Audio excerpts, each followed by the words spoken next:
ভিন্ন এক অভিজ্ঞতার সাক্ষী এবারের বিশ্বকাপ। এক ম্যাচ শেষ হতে লাগলো প্রায় 4 ঘন্টা। এমনিতেই ম্যাচের মাঝে দুইবার হাইড্রেশন ব্রেক নিয়ে সমালোচনা মুখর দলগুলো। এর মাঝে ফিলাডেলফিয়ায় প্রকৃতিও দেখা দিয়েছে বৈরী রূপে। ইরাক ফ্রান্স ম্যাচে এমবাপ্পের ঝড় তোলার আগে তাণ্ডব চালালো প্রকৃতি। অতিরিক্ত বিদ্যুৎ চমকানি আর বজ্রপাতের শঙ্কায় মধ্যবিরতির পর প্রায় 110 মিনিট বন্ধ ছিল ম্যাচ। তবে এই সময়টা সমর্থকরা ঠিকই উপভোগ করেছেন, কেউ বৃষ্টিতে ভিজে, আবার কেউ গান আর বাদ্যযন্ত্রের তালে নেচে গিয়ে। বৃষ্টির সময়টা দর্শকরা গ্যালারিতে না থাকলেও ম্যাচ শুরু হলে আবারও ফেরেন গ্যালারিতে।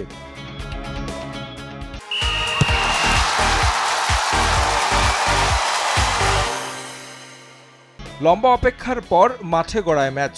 অপেক্ষাকৃত দুর্বল ইরাকের বিপক্ষে এমবাপ্পে স্কোর করবেন সেটা ধারণাই ছিল।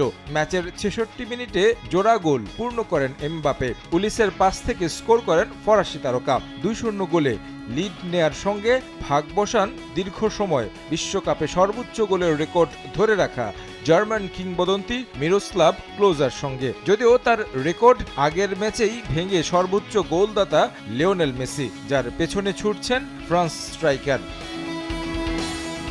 দুর্দান্ত ফ্রান্স দলের আরেক স্ট্রাইকার ওসমান ডেম্বেলে জিতেছেন back to back champions league. প্রথম ম্যাচ খেললেও দেখা পাননি গোলের। এই ম্যাচে পেয়েছেন পূর্ণতা। 66 মিনিটে স্কোর শিটে নাম লেখান পিএসজি তারকা। 3-0 গোলের লিড নেয় লেস ব্লুস।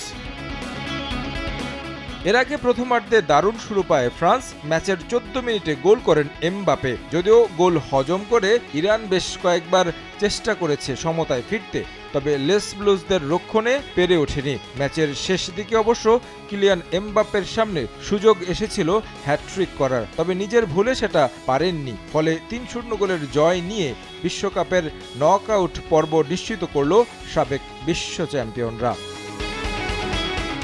তারেক হাসান শিমুল, সময় সংবাদ।